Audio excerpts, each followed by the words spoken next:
This video sponsor by SPO digital marketing. நீங்களும் வந்து join பண்ணணும்னு ஆசைப்பட்டீங்கன்னா தாராளமாக நீங்கள் ஜாயின் பண்ணலாம்.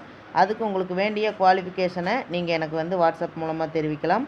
வாட்ஸ்அப் நம்பர் வந்து கொடுத்துருக்கேன். Send your qualification in this number 8438199852. இந்த நம்பருக்கு கால் பண்ணுங்கள், இல்லை மெசேஜ் பண்ணுங்கள். ஸ்கிப் பண்ணாதீங்க. பெரிய தப்பு. தினம் 300 ரூபாய் சம்பாதிக்க அரிய வாய்ப்பு. இன்ஸ்டாகிராம், ஃபேஸ்புக் பயன்படுத்த தெரிந்தால் போதும் content post and content publishing மூலமா தினம் 300 ரூபாய் சம்பாதிக்கலாம். இந்த வேலை செய்ய 5 நிமிடம் போதும். Work training support, group communication support, all language customer live chat support, முக்கியமா சொந்தமா ஒரு பிசினஸ் ஸ்டார்ட் பண்ற அளவுக்கு உங்களால கற்றுக்கொள்ளவும் முடியும், சம்பாதிக்கவும் முடியும். இந்த வேலை வாய்ப்பு வழங்குவது 5 வருடத்திற்கு மேல ரன் ஆகிட்டு இருக்க நம்ம தமிழ்நாட்டு company school of business organisation private limited. மேலும் விவரங்களுக்கு டிஸ்கிரிப்ஷன்ல கொடுத்திருக்க நம்பருக்கு வாட்ஸ்அப் பண்ணுங்க. அது 15 அக்டோபர் 1995. வானத்தில் அரசனைப் போல பறந்து செல்லும் இருதள ஆடம்பர விமானம் பான் எம் பறவை எண் 6 ஹவ்வாயிலிருந்து சான் பிரான்சிஸ்கோவை நோக்கி புறப்பட்டது. விமானத்தில் 70 பயணிகள், 7 பணியாளர்கள் இருந்தனர். எல்லோரும் தங்கள் இருக்கைகளில் வசதியாக அமர்ந்திருந்தனர். சிலர் புத்தகங்கள் படித்துக் கொண்டிருந்தனர். சிலர் ஜன்னல் வழியாக பசிபிக் கடலின் நீல விரிவை ரசித்தனர். மற்றவர்கள் நாளைய கனவுகளை பின்னிக் கொண்டிருந்தனர். விமானத்திற்குள் ஒரு அமைதியான சூழல். ஆனால் அந்த அமைதி நீண்ட நேரம் நீடிக்கவில்லை. திடீரென ஒரு கடுமையான கூச்சல் விமானம் முழுவதும் எதிரொலித்தது. முகத்தை மூடிய 4 நபர்கள் தங்கள் இருக்கைகளில் இருந்து எழுந்தனர். அவர்கள் கைகளில் ஆயுதங்கள் மின்னின. அவர்கள் விமானத்தை கடத்தினர். ஒரு கணத்தில் பயணிகளின் இதயங்கள் நின்றுவிட்டதைப் போல ஆனது. குழந்தைகளின் அழுகை, பெரியவர்களின் பயம் கலந்த பதற்றத்துடன் விமானத்திற்குள் குழப்பம் நிலவியது. இந்த பயங்கர செய்தி விமான போக்குவரத்து கட்டுப்பாட்டு மையத்திற்கு சென்றவுடன் தரையில் ஒரு பரபரப்பு தொடங்கியது. மீட்பு நடவடிக்கைகளுக்கான ஏற்பாடுகள் தொடங்கின. ஆனால் இவையெல்லாம் நடப்பதற்கு முன்பே வெறும் 5 நிமிடங்களில் பான் எம் பறவை எண் 6 ரேடாரில் இருந்து என்றென்றும் மறைந்து போனது. முதல் காரணம், கடத்தல்காரர்கள் விமானத்தின் இருப்பிட அமைப்பை முடக்கிவிட்டனர். உண்மையான ஆபத்து வேறொரு விஷயம். மனிதனால் கட்டுப்படுத்த முடியாத ஒரு பயங்கர சக்தி. விமானம் நேராக பசிபிக் கடலின் மையத்தில் இருந்த மிகவும் அழிவு விளைவிக்கும் சூறாவளியின் மையத்திற்குள் சென்றது. பயங்கரமான காற்று விமானத்தை ஒரு பொம்மையைப் போல ஆட்டியது. விமானி தனது முழு முயற்சியுடன் விமானத்தை காப்பாற்ற முயன்றார். ஆனால் இயற்கையின் உக்கிர தாண்டவத்தின் முன் அவர் தோல்வியடைந்தார். 2 மணி நேர கடுமையான போராட்டத்திற்கு பிறகு விமானத்தின் ஒரு இயந்திரம் செயலிழந்தது. சிறிது நேரத்தில் 2வது இயந்திரமும் செயல்படவில்லை. விமானம் திடீரென ஒரு தீப்பந்தமாக கடலை நோக்கி பறந்தது. கடல் மட்டத்துடன் மோதப்போகும் நேரத்தில் சில பயணிகள் அசாதாரண தைரியத்தை காட்டினர். கடத்தல்காரர்களை கொன்று சிதைந்த கதவு வழியாக குளிர்ந்த கடலுக்குள் குதித்தனர். விமானம் ஒரு பயங்கர வெடிப்புடன் கடலில் விழுந்து நொறுங்கியது. ஆனால் ஆச்சரியமாக 60 பேர் உயிர் பிழைத்தனர். அவர்களைச் சுற்றி 100 மைல் தொலைவு வரை பசிபிக் கடலின் பயங்கர அலைகளைத் தவிர வேறு எதுவும் தென்படவில்லை. அதிர்ஷ்டவசமாக விமானம் விழுந்த இடத்திலிருந்து வெறும் 100 மீட்டர் தொலைவில் ஒரு சிறிய பாறை கடலுக்கு மேலே தெரிந்தது. எல்லோரும் தங்கள் இறுதி ஆற்றலையும் பயன்படுத்தி அந்த பாறையை அடைந்தனர். ஈரமான உடைகளுடன், உடல் நடுங்க, பயத்தால் சுருங்கி அந்த 60 பேர் அந்த சிறிய பாறையில் ஒருவரை ஒருவர் இறுகப் பற்றி கொண்டு அமர்ந்திருந்தனர். அவர்களிடம் தொலைபேசி இல்லை, சமிக்ஞை இல்லை, நம்பிக்கையும் இல்லை. விமானத்தின் துண்டுகளும் கடலின் ஆழத்தில் மூழ்கிவிட்டன. அப்போது ஒரு பயணிக்கு தனது பையில் ஒரு தொலைநோக்கி இருப்பது நினைவுக்கு வந்தது. நடுங்கும் கைகளால் அந்த தொலைநோக்கியை எடுத்து சுற்றிலும் பார்த்தார். அங்கே சுமார் 1/2 கிலோமீட்டர் தொலைவில் மூடு பனியில் மறைந்த ஒரு சிறிய தீவு தென்பட்டது. அங்கே ஒரு தீவு இருக்கு என்று அவர் உரத்த குரலில் கத்தினார். நீச்சல் தெரிந்தவர்கள் ஒரு கணமும் தாமதிக்காமல் மீண்டும் அந்த மரணக்கடலுக்குள் குதித்தனர். கீழே சுறாமீன்கள், மேலே பயங்கர அலைகள்.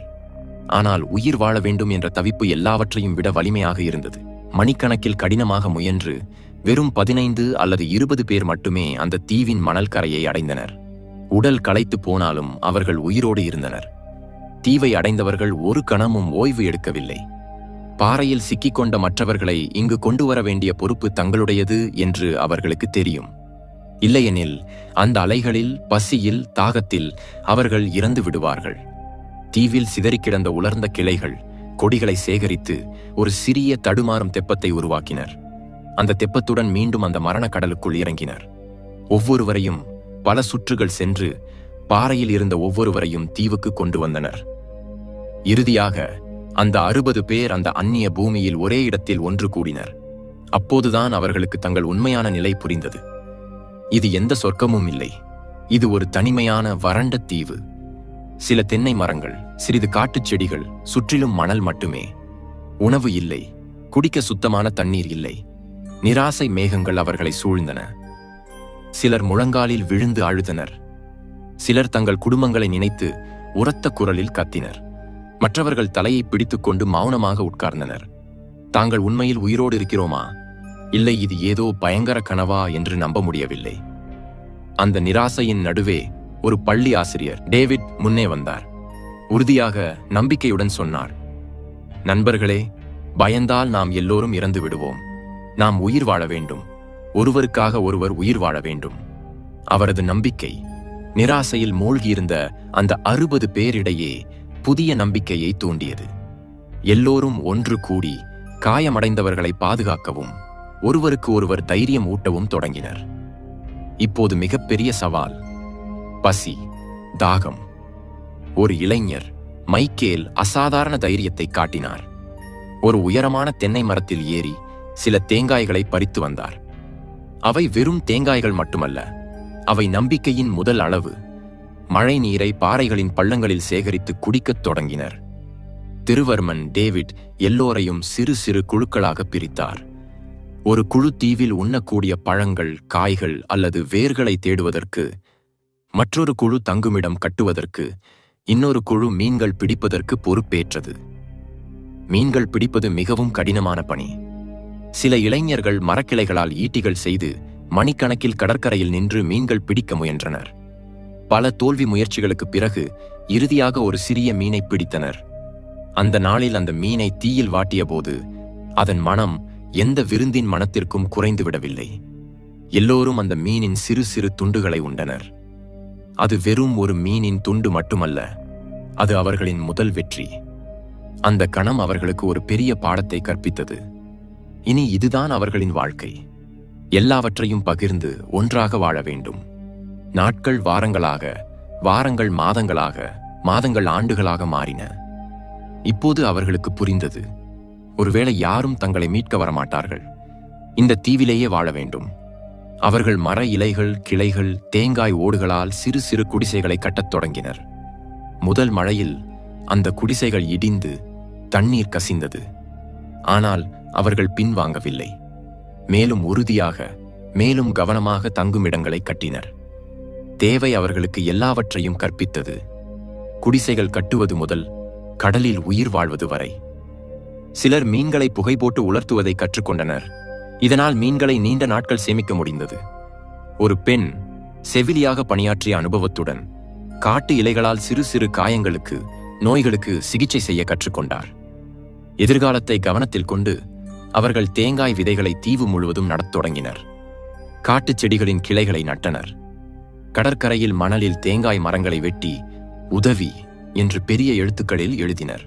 யாராவது வானத்தில் இருந்து பார்ப்பார்கள் என்ற நம்பிக்கையுடன். ஒரு நாள் தொலைவில் வானத்தில் ஒரு கப்பல் தென்பட்டது. எல்லோரும் பைத்தியம் போல கத்தினர். தீயை மூட்டி புகையை உருவாக்கினர். ஆனால் அந்த கப்பல் அவர்களை கவனிக்காமலே சென்றுவிட்டது. அந்த நாளில் பலரின் நம்பிக்கை முற்றிலும் உடைந்தது. முதல் 2 அல்லது 3 மாதங்கள் மிகவும் கடினமாக இருந்தன. அந்த தனிமை தீவின் சூழல், உணவு பற்றாக்குறை, சுத்தமான தண்ணீர் இல்லாமை ஆகியவை நோய்களை பரப்பின. நிராசை, தனிமை பலரை மனதளவில் உடைந்து போகச் செய்தது. ஒவ்வொருவராக 10 பேர் உயிரிழந்தனர். ஒவ்வொரு மரணமும் அவர்களுக்கு ஒரு ஆழமான காயமாக இருந்தது. தங்கள் தோழர்களை தங்கள் கைகளால் மணலில் புதைத்து உதவியற்று அழுதனர். இப்போது அவர்கள் 60 இருந்து 50 பேராக குறைந்தனர். வெளி உலகில் மாதக்கணக்கில் தேடுதல் நடவடிக்கை நடந்தாலும் பான் எம் பறவை எண் 6 பற்றி எந்த தடயமும் கிடைக்கவில்லை. இறுதியாக அரசு அவர்களை இறந்தவர்களாக அறிவித்தது. அவர்களின் குடும்பங்களுக்காக துக்க சபைகள் நடந்தன. செய்தித்தாள்களில் அவர்களின் பெயர்கள் அச்சிடப்பட்டன. உலகிற்கு அந்த 77 பேர் பசிபிக் கடலின் ஆழத்தில் புதைந்த ஒரு சோகமான நினைவாக மாறினர். ஆனால் அவர்களுக்கு தெரியாது, 50 பேர் இன்னும் ஒரு அந்நிய தீவில் ஒவ்வொரு நாளும் மரணத்துடன் போராடிக் கொண்டிருக்கிறார்கள். யாராவது தங்களை மீட்பார்கள் என்ற நம்பிக்கையுடன். இது அவர்களின் போராட்டத்தின் மிக இருண்ட அத்தியாயம். தாங்கள் இங்கேயே என்றென்றும் சிக்கிக்கொண்டோம் என்று தோன்றிய காலம். 2 ஆண்டுகள் கடந்தன. வாழ்க்கை ஒரு ஒழுங்கில் வந்தது. அவர்கள் இந்த தீவில் வாழ்வதை கற்றுக்கொண்டனர். அப்போது அந்த வறண்ட தீவில் ஒரு அதிசயம் நடந்தது. ஒரு பெண், ஒரு ஆரோக்கியமான பெண் குழந்தையை பெற்றெடுத்தார். அந்த குழந்தையின் முதல் கூச்சல் தீவின் முழு சூழலையும் மாற்றியது. இதுவரை அங்கே மரணமும் நிராசையும் மட்டுமே இருந்திருந்தால், இப்போது வாழ்க்கையின் இசை எதிரொலித்தது. எல்லோரும் அந்த புதிதாக பிறந்த குழந்தையை பார்க்க வந்தனர். அவர்களின் கண்களில் கண்ணீர். ஆனால் இந்த முறை அது மகிழ்ச்சியின் கண்ணீர். அந்த குழந்தை எல்லோருக்கும் வாழ ஒரு புதிய காரணத்தை அளித்தது. அவள் வெறும் ஒரு குழந்தை மட்டுமல்ல, மிகவும் கடினமான சூழலிலும் வாழ்க்கை தோல்வியடையாது என்று நிரூபித்த ஒரு சாட்சி. அவள் அவர்களின் நம்பிக்கையின் புதிய தீப்பொறி. அந்த நாளை அவர்கள் ஒரு பண்டிகையாக கொண்டாடினர். ஏனெனில் 2 ஆண்டுகளுக்குப் பிறகு மரணத்தின் மேல் வாழ்க்கை வெற்றி பெற்றது. இப்போது அவர்கள் தங்களுக்காக மட்டுமல்ல, இந்த புதிய தலைமுறைக்காகவும் வாழ வேண்டியிருந்தது. இந்த தீவை இன்னும் சிறந்த இடமாக மாற்ற வேண்டியிருந்தது. பார்க்கும்போதே 10 ஆண்டுகள் கடந்துவிட்டன. தீவில் இப்போது ஒரு வாழ்க்கை முறை உருவாகியிருந்தது. திருவர்மன் டேவிட் குழந்தைகளுக்காக ஒரு சிறிய பள்ளியை தொடங்கினார். அங்கு அவர்களுக்கு படிப்பது, எழுதுவது, வெளி உலகை பற்றி, அந்த குழந்தைகள் ஒருபோதும் பார்க்காத உலகை பற்றி கற்பித்தார். எல்லோரும் தங்கள் பணிகளை பகிர்ந்து கொண்டனர். சிலர் மீன்கள் பிடித்தனர், சிலர் விவசாயம் செய்தனர், மற்றவர்கள் குழந்தைகளை கவனித்தனர். விமானம் விழுந்த நாளை உயிர் பிழைத்த நாள் என்று கொண்டாடத் தொடங்கினர். அந்த நாளில் அவர்கள் பாடல்கள் பாடினர், கதைகள் சொன்னர். இப்போது தங்களுடன் இல்லாத தோழர்களை நினைவு கூர்ந்தனர். இந்த 10 ஆண்டுகளில் தீவில் மேலும் 5 குழந்தைகள் பிறந்தனர். ஆனால் இந்த காலத்தில் நோய்கள், விபத்துகளால் 7 பெரியவர்கள் உயிரிழந்தனர். இப்போது தீவில் குழந்தைகளுடன் சேர்ந்து மொத்தம் 48 பேர் இருந்தனர். ஒரு நாள் மீண்டும் அந்த ஒலி கேட்டது. வானத்தில் விமானத்தின் ஒலி. எல்லோரும் மீண்டும் ஓடினர், கத்தினர், தீயை மூட்டினர். ஆனால் முடிவு அதேதான். விமானம் அவர்களை கவனிக்காமல் சென்று விட்டது. மீண்டும் மீண்டும் வந்த நிராசை இப்போது அவர்களை உடைத்து போடுவதை நிறுத்தியது. ஒருவேளை அவர்கள் இதை தங்கள் விதியாக ஏற்றுக்கொண்டார்களோ? 13 ஆண்டுகள் கடந்தன. தீவில் பிறந்த குழந்தைகள் இப்போது இளமை பருவத்தில் இருந்தனர். அவர்களுக்கு இந்த தீவுதான் உலகம், இந்த தீவுதான் வீடு.